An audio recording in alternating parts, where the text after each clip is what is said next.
शुरू होगी 5 सेकेंड बाद। 5, 4, 3, 2, 1 स्टार्ट। ईरान से दोबारा शांति वार्ता शुरू करने के संकेतों के बीच अमेरिकी राष्ट्रपति ट्रंप ने जिस तरह चीन और साथ ही अन्य सभी के लिए होर्मुज़ समुद्री मार्ग खोलने की बात कही, उससे यही पता चलता है कि आखिरकार वे इस नतीजे पर पहुंचने के लिए विवश हो रहे हैं कि यदि युद्ध से किसी समस्या का समाधान नहीं होने वाला, शायद यही कारण है कि उनकी ओर से यह भी कहा गया कि युद्ध जल्द खत्म हो सकता है, चूँकि ईरान भी कह रहा है कि हम भी युद्ध के पक्ष में नहीं। इसलिए यह कहा जा सकता है कि युद्ध विराम जारी रहेगा और दोनों पक्ष उसे स्थायी रूप देने के उपाय करेंगे। अच्छा होता कि ट्रंप को ईरान पर हमले की निरर्थकता तभी समझ आ जाती जब उन्होंने इज़राइल के साथ मिलकर उस पर तब हमला करने का निर्णय लिया जब उससे वार्ता जारी थी। एक तरह से ट्रंप वहीं खड़े दिखने लगे हैं जहां 28 फरवरी को, यानी ईरान पर हमला करने के पहले थे।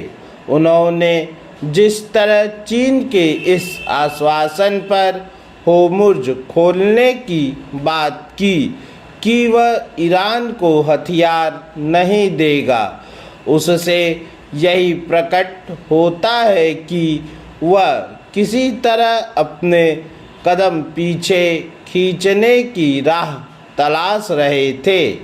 चीन के आश्वासन ने उनकी यह तलाश पूरी तो कर दी, लेकिन सब जानते हैं कि वह करीब 40 दिनों तक चले युद्ध में ईरान की हर संभव तरीके से सहायता कर रहा था।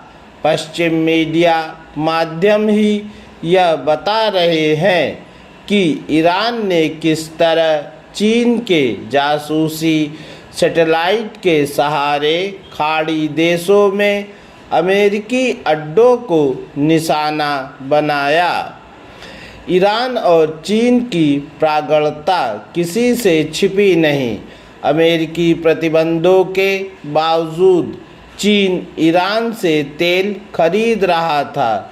इसी कारण जब ट्रंप ने होर्मुज़ की नाकाबंदी करने की घोषणा की तो उसने अपनी सख्त आपत्ति जताई। ईरान के चीन के साथ साथ रूस से भी खास रिश्ते हैं और यह किसी से छिपा नहीं कि ये तीनों देश अमेरिकी प्रभुत्व स्वीकार करने को तैयार नहीं और वे उसे चुनौती देते ही रहते हैं। यह एक तथ्य है कि ट्रंप तमाम कोशिशों के बाद भी रूस यूक्रेन युद्ध समाप्त नहीं करा सके और टैरिफ मामले में उन्हें चीन के समक्ष झुकना पड़ा। ईरान ने भी उनके प्रतिबंधों की परवाह नहीं की। इस पर हैरानी नहीं कि ट्रंप चीन जाने को तैयार हैं और यह अपेक्षा कर रहे हैं कि वहाँ के राष्ट्रपति उन्हें गले लगाएंगे। फिलहाल यह कहना कठिन है कि अमेरिका और ईरान के बीच होने वाली दूसरे दौर की वार्ता किसी ठोस नतीजे पर पहुंचेगी या नहीं, लेकिन यदि दोनों ही पक्ष तबाही से बचना चाहते हैं तो फिर उन्हें अपने अड़ियल रवैये का परित्याग करना होगा, जैसे ईरान को समझना होगा। पूर्ण विराम।